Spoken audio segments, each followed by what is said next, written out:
أهلا بيكم في قناة مصر أرض الحضارة.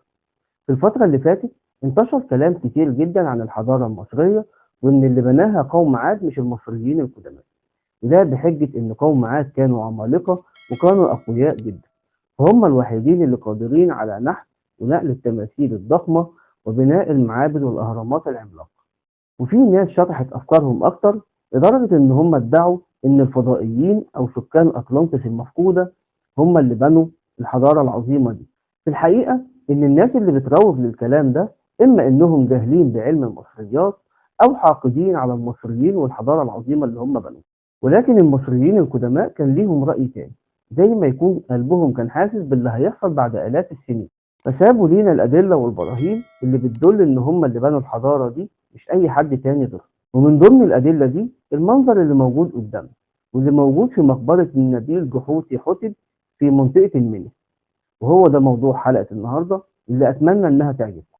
المنظر اللي قدامنا ده واحد من أجمل وأهم المناظر اللي سابها لينا أجدادنا المصريين القدماء، وده لأنه بيوضح لينا وللعالم كله الطريقة اللي نقل بيها المصريين القدماء التماثيل الضخمة، وإن المصريين القدماء هم أصحاب الحضارة العظيمة الموجودة على أرض مصر، مش قوم عاد ولا الفضائيين زي ما بيدعي الحاقدين على حضارتنا العظيمة. المنظر من مقبرة النبيل جحوتي حتب اللي عاش في مصر في عصر الأسرة الاثناشر، وعاصر 3 ملوك من ملوكها، وهم الملك النمحات الثاني والملك سنوسرت الثاني والملك سنوسرت الثالث.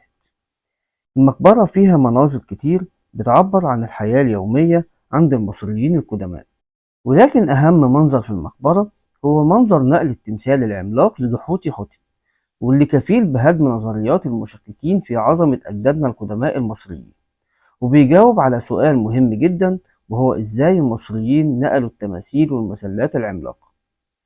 التمثال العملاق تم نقله من محاجر المرمر بحتنوب، والنصوص بتقول إن ارتفاعه كان 21 قدم، يعني طوله 6 متر ونص تقريبا، ويعتقد إن وزنه كان أكتر من 50 طن. وقد أظهر لنا الفنان المصري القديم طريقة نقله، وإنه تم وضع التمثال فوق زحافة من الخشب مربوطة بحبال قوية، وتم وضع وسائد بين الحبال والتمثال لمنع حدوث أي ضرر في جسم التمثال، ودي نفس فكرة الفوم أو السفنج في الوقت الحالي اللي بنحطه حوالين الأدوات القابلة للكسر عشان نحافظ عليها أثناء نقلها. وبيشد الزحافة 4 صفوف من الرجال، كل صف فيه 43 رجل، عبارة عن 42 رجل بيشد الحبل، وشخص واحد رئيس عليهم مهمته تنظيم الصفوف. وموجود جنب رجل التمثال راجل بيسكب المياه أمام الزحافة لتسهيل سحبها وتقليل احتكاك الخشب بالرمال، وفي نص على لسان الراجل بيقول: أنا أسكب المياه ببركة النون.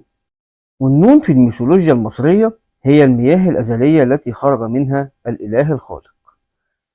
وفوق رجل التمثال موجود راجل تاني بيسقف عشان يعمل إيقاع متناغم وقت السحب، زي ما بيعمل العمال دلوقتي وقت سحب كابلات الكهرباء مثلا. بنلاقيهم بيقولوا هيلا هوب عشان يوحدوا مجهودهم وكلهم يسحبوا في نفس الوقت. وده بيدل إن عاداتنا وعادات أجدادنا لسه زي ما هي ما اتغيرتش. ويسير خلف التمثال بعض رؤساء العمال والموظفين، وأعلى المنظر يوجد مجموعة من الجنود يحملون أغصان خضراء يحيون بها الموت. وتقول النصوص التي على المنظر أن الطريقة التي سار عليها كانت وعرة أكثر مما يتصور، وإن جر التمثال كان صعبا على قلوب القوم، وذلك بسبب صعوبة أحجار الأرض.